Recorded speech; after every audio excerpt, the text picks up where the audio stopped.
Hey, it's David, and welcome back to another episode of the Reddit Story podcast. I'm Emily, and Jake, who is 2 years my senior, is a man of science, living out his childhood dream with a fulfilling research job. Despite his busy schedule, he seems content. Our 3-year-old son, Mike, shares Jake's love for observation and experimentation, currently fixated on the goldfish he snagged at the fall festival. Meanwhile, our 1-year-old daughter, Sarah, is a delightful eater with her adorable chubby white cheeks, bringing comfort and joy to our household. Life is generally good for our ordinary family, except for one recurring concern: dinner. Just as I was trying to soothe my crying daughter and finish preparing dinner, the doorbell rang. Without hesitation, my mother-in-law walked in, a frequent visitor around this time, enough for Mike to hardly glance away from the TV. "My goodness, fried food again," she exclaimed, expressing concern about its impact on Jake's stomach and the grandkids. Mike, however, loves it. My mother-in-law swiftly took charge, offering a creamy vegetable stew and minestrone, enough to last for at least 3 days. As she set the table, my spirits sank at the sight of the mostly carrot and cabbage-filled stew. Interrupting my thoughts, she insisted I pack up the food she brought. Despite its lack of appeal, wasting food was not an option. This routine, familiar since her last unexpected visit, where she swapped my clam chowder for her fried chicken, concluded with her leaving without acknowledging her grandchildren. After she left, my son softly remarked, "Grandma took my fried chicken again." My heart ached at his sad face, but I assured him there was a little meat left. As I heated up the oil, I felt relieved seeing my son's joyful reaction to the promise of more food. Yet beneath the surface, my dissatisfaction lingered. My mother-in-law's intrusion had escalated since my marriage, peaking over the last year. Each week, unannounced during dinner prep, she would criticize my cooking and parenting, leaving her cream stew behind. In the past 6 months, she started taking our food home, undermining our meals. As I juggled baby food and distracted the kids, the tough task of cooking continued. My family's happiness kept me going, but my fried chicken, braised pork, mapo tofu, and hamburgers, all of it, ended up in her hands. I inherited a love for cooking from my restaurant-running family, particularly my dad, who taught me the art.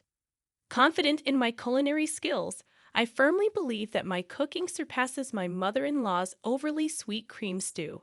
However, since Mike, our son, entered the picture, I've found it challenging to assert myself against his grandmother.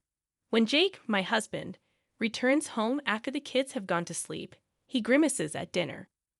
With only Mike's share of fried chicken remaining, I serve Jake a generous portion of the cream stew, resigned to the fact that it's what my mother-in-law brings over.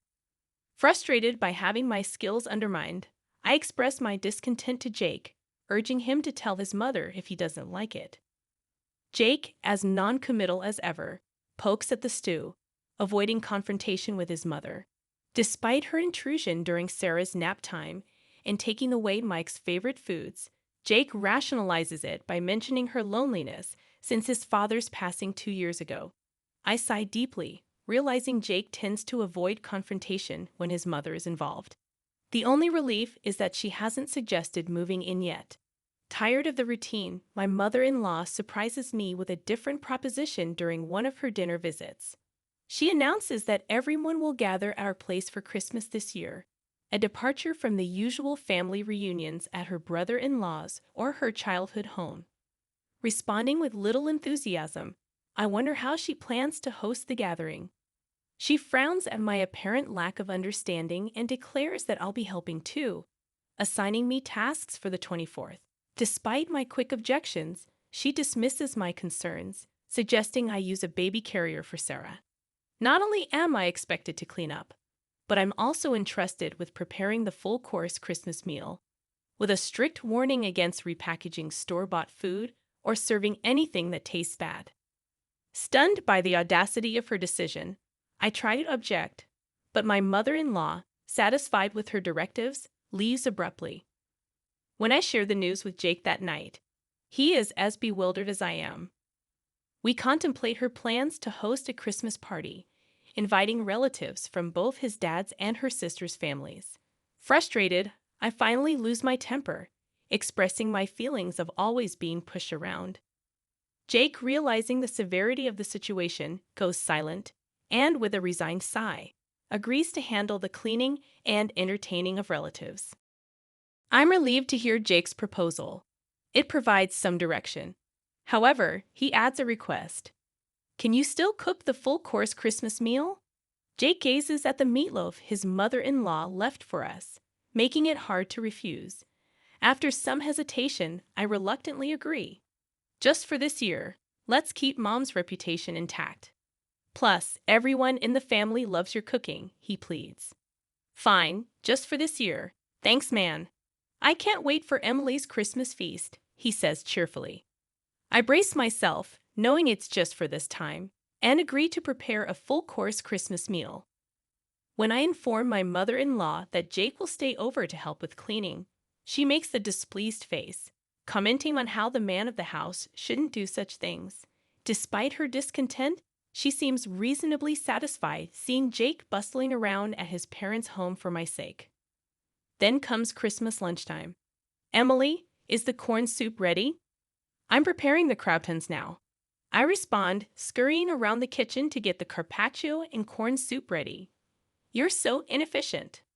I'll bring the food myself, she declares. I'm sorry. If you're going to complain, try preparing a meal for 20 people. It's really exhausting. Finally, the serving is done, and I sit down at the party. Jake, having put our daughter down for a nap in another room, has been supportive. Preparing a full-course Christmas meal for 20 people was challenging, but it feels good to see everyone enjoying my cooking. However, that good feeling lasts only a moment. This quiche looks so beautiful. It's like something you'd buy. Thank you. Geez, you're good at flattery. This carrot slaw is perfectly balanced with the vinegar. The orange scent really freshens up your mouth. That's because Christmas meals tend to be rich, so I made it a bit more acidic. Something's off. Every time someone tries to compliment my Christmas cooking, mother-in-law interrupts. Something is not right, she declares, revealing the source of this awkwardness. Sophia, father-in-law's sister, comments, Emily, mother-in-law, is such a great cook, isn't she? Confused, I let out a dumbfounded sound. Unperturbed, Sophia continues her story. Did Olivia make this entire Christmas feast? That's amazing. Huh? I haven't cooked a full-course Christmas meal in ages. I was going to leave it to my daughter-in-law, but she's absolutely terrible in the kitchen and never comes by, even when I offer to teach her. Mother-in-law talks about struggles she never even faced, leaving me puzzled. Oh, Emily, you should really take after Olivia while she's still well. Jake might miss the taste of home sometimes, you know. The way to a man's heart is through his stomach. Daniel, a relative hanging around, laughs as if mocking me. You know, Olivia, that pork belly stew you made last time was delicious. It's amazing you can cook both Western and Japanese dishes. It's not that big of a deal, but I'm glad you enjoyed it. Mother-in-law smiles and feigns humility.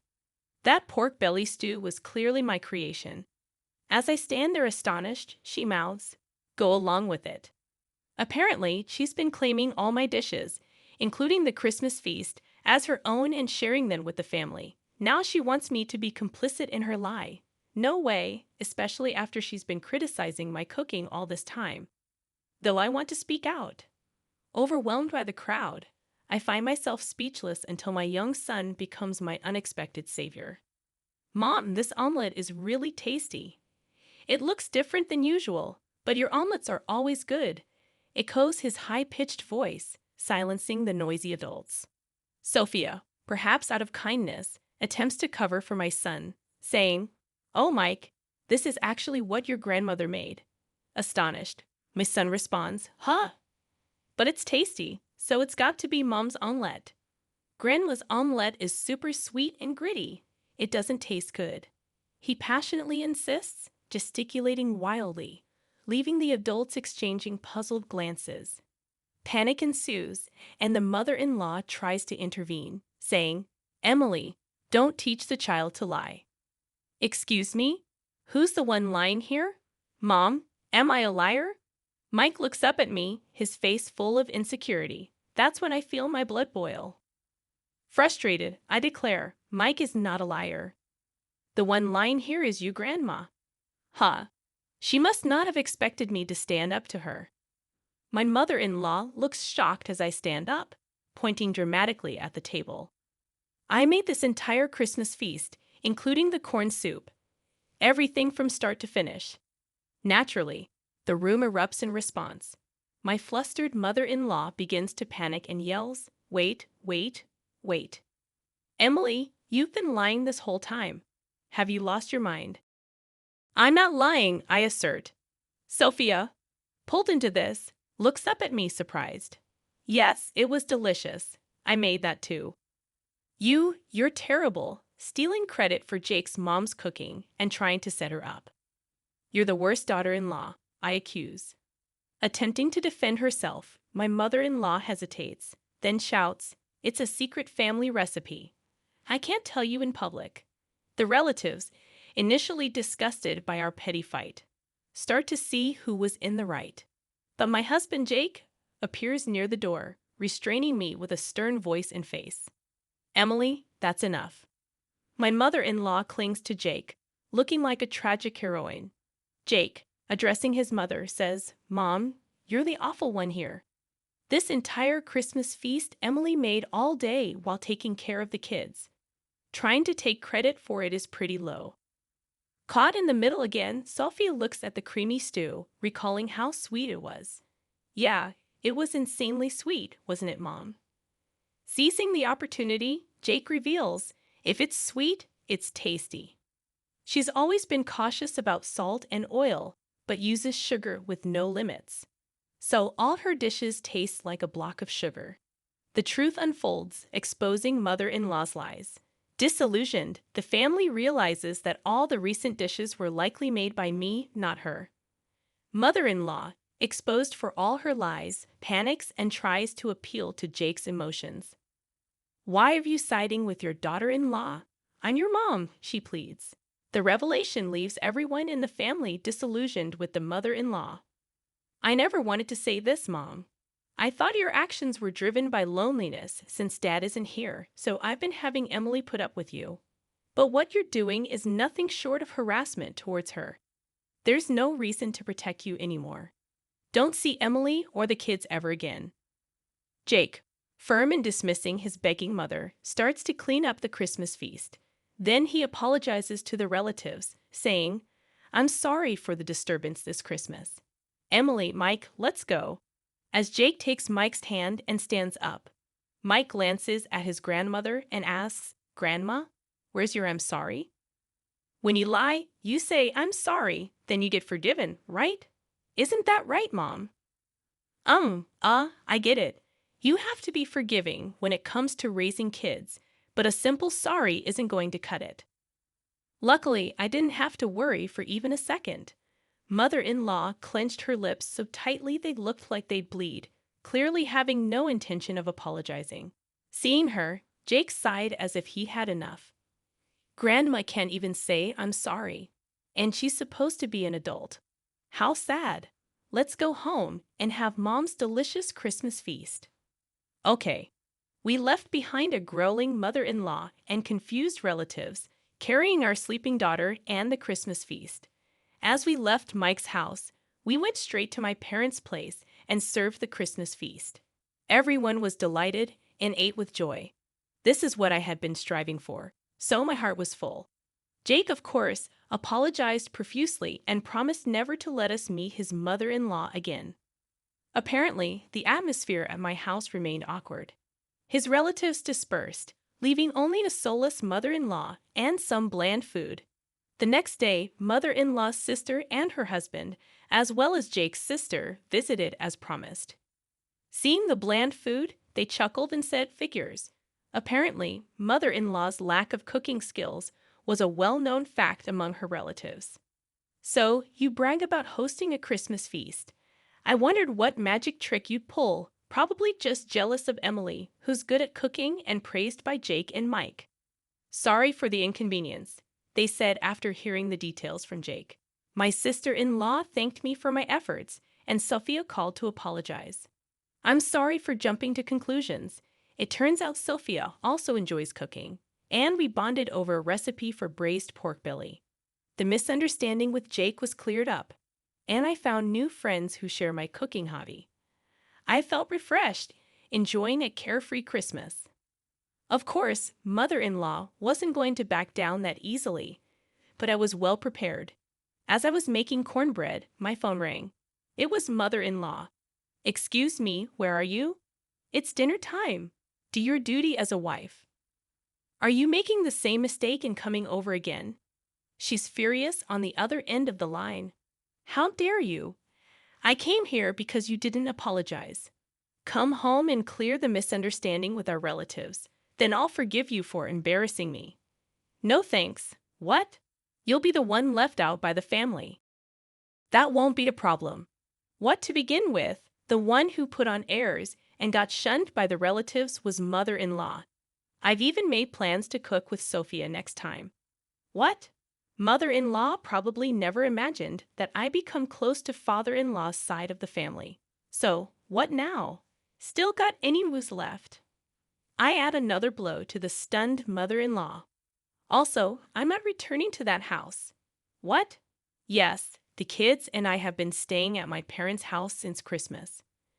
We're planning to find a new place to live now that the holidays are over. Initially, living near Mike's family was mother-in-law's strong insistence, but Jake's workplace is actually closer to my parents' house. Didn't Jake tell you to stay away from daughter-in-law? But since mother-in-law can't listen better than a child, we've decided to physically distance ourselves. Right now, Jake is the only one living there, and he'll leave once he's ready. What? Where? Where are you? Who knows? You think you can get away with not cherishing Jake's mom? Yes, because Jake and sister-in-law have forgiven me. It's okay. Well, wait. What? Thank you for everything so far, mother-in-law. I'm so happy I'll never have to see you again. Goodbye. Wait a minute. With a bit of a laugh, I hang up on mother-in-law, who's screaming like a villain in a superhero show. Then I block her number to make sure I never have to hear her voice again. 2 years later. Mom, what's for dinner today? Hamburgers. Yay! I love Mom's burgers the most in the world. Sarah loves them too.